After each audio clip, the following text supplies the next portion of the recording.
बसि वेही रहो ऐं 5-5 माण्हू 4-4 माण्हू गॾिजी वियो ताल तव्हांजे मथां तव्हांजे अॻियां दोस्त रखंदा दुआ ख़तमु थींदी तव्हां खाइणु शुरू कंदो इंतिज़ामिया खां सवाइ केर बि न उथी बीहे इहा मुअदबाना गुज़ारिश आहे ताकी कंहिं क़िस्म जी अफ़रा तफ़री न थिए मूंखे ॾे सभिनी वटि इनशाला लंगर पहुचंदो बिल्कुलु आराम सां वेहो सिवाइ इंतिज़ामिया जे उहा लंगर कढंदा वञो 4-4 5-5 माण्हू वेहो दुआ खां बाद में खाईंदो अल्लाहुम्मा सल्ली अला सय्यिदना व नबीना मुहम्मद व आलिहि व अस्हाबिहि अजमईन या अल्लाह असांजी हाज़िरी क़बूल फरमा मौला असांजी मग़फ़िरत ऐं बख़्शिश फरमा या अल्लाह असांजूं ख़ताऊं माफ़ फरमा मौला असांजूं परेशानियूं दूर फरमा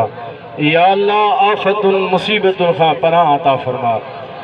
हुज़ूर जा जेके बि उम्मती जिथे बि जुलूसनि जे अंदरि हुज़ूर जे ख़ुशी आमद जे सिलसिले में जुलूस निकिता जेके बि जिथे जंहिं बि तरीक़े सां शरीक थिया ओला सभिनी जे शिरकत खे क़बूल फरमा असांजे अंदर खे हुज़ूर जे इश्क सां आबाद फरमा रसूलुल्लाह सल्लल्लाहु अलैहि वसल्लम जी कामिल मुहब्बत अता फरमा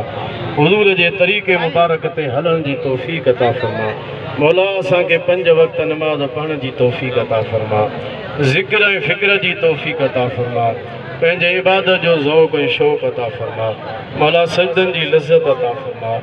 या अल्लाह असांजा अज़ीज़ क़रीब मिट माइट मुस्लमान भाउर असांजा वालिदैन जेकी बि हिन दुनिया मां ईमान सां इंतिकाल करे विया आहिनि सभिनी जी बख़्शिश फरमा मौला जेके बीमार उन्हनि खे शिफ़ा अता फरमा जेके बे औलाद उन्हनि खे सालिह औलाद अता फरमा जेके औलाद नरीना जा ख़्वाहिशमंद आहिनि मौला उन्हनि खे नेक सालिह पुट जी औलाद अता फरमा मज़हब हक़ अहले सुन्नत व जमात इस्तिक़ामत जी तौफ़ीक़ अता फरमा या अल्लाह बद मज़हबन बेअदबन गुस्ताखनि जे संगत सोबत खां बचाओ रसूलुल्लाह सल्लल्लाहु अलैहि वसल्लम जे सहाबे किराम जो अदब नसीब फरमा हुज़ूर जे अहल बैत उज़्ज़ाम जो अदब नसीब फरमा या अरहमर राहिमीन औलियाए कामिलीन जे नक्शे कदम ते हलण जी तौफ़ीक़ अता फरमा हुज़ूर जे अज़वाज मुतहरात जो अदब नसीब फरमा मौला आलम इस्लाम जो ख़ैर फरमा मज़लूम मुसलमाननि जी मदद फरमा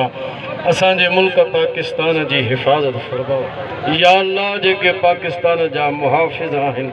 तूं उन्हनि जी हिफ़ाज़त फरमा असांजे मुल्क खे दहशत गर्दी खां महफ़ूज़ फरमा या अरहमर राहिमीन ॿोॾ सैलाब बरसातूं नागन आफ़तूं जेके बि असांजे लाइ ज़रर जो ज़रियो थियनि उन खां महफ़ूज़ फरमा या अल्लाह ये पाणी ऐं मींहं उन जॻह ते वञनि जंहिं जॻह ते शदीद ज़रूरत आहे या अल्लाह उन जे नुक़सान खां असांखे महफ़ूज़ फरमा उन जे शर खां असांखे महफ़ूज़ फरमा हुज़ूर जे तमामु उम्मत जो ख़ैरु फरमा जेके मीलाद में आया उन्हनि जी हाज़िरी क़बूल फरमा भला जन बि ताउन कयो जन बि हिसो मिलायो जंहिं तरीक़े सां ताउन कयो आहे उन्हनि जी ख़िदमत खे ताउन खे क़बूल फरमा या अल्लाह उन्हनि खे दारनि जूं सआदतूं नसीब फरमा उन्हनि जे रिज़्क़ में ईमान में अहल में अयाल में बरकतूं वसअतूं अता फरमा या रहमर राहिमीन असांखे सिहत सलामती अमन आफ़ियत वारी ज़िंदगी अता फरमा ख़ल्क़ जे एहतियाजीअ खां बचा नफ्स शैतान जे शर खां महफ़ूज़ फरमा हासिदनि जे हसद खां महफ़ूज़ फरमा ज़ालिमनि जे ज़ुल्म खां महफ़ूज़ फरमा रसूलुल्लाह सल्लल्लाहु अलैहि वसल्लम जे मीलाद मुबारक जे तुफ़ैल या अल्लाह असांजे दुआउनि खे शर्फ़ क़बूलियत अता फरमा रब्बना तक़ब्बल मिन्ना इन्नका अंतस समीउल अलीम व तुब अलैना इन्नका अंतत तव्वाबुर रहीम बिबरकत अल्लाह व मलाइकतहु युसल्लूना अलन नबी या अय्युहल्लज़ीना आमनू सल्लु अलैहि व सल्लिमू तस्लीमा अल्लाहुम्मा सल्लि व सल्लिम व बारिक अला सय्यिदिना व नबीना मुहम्मदिन व आलिहि व अस्हाबिहि अजमईन व सलामुन अलल मुरसलीन वल्हम्दुलिल्लाहि रब्बिल आलमीन। मिलाद जे जुलूस में आयो तव्हांखे मुबारकूं। हाणे आराम सां बिस्मिल्लाह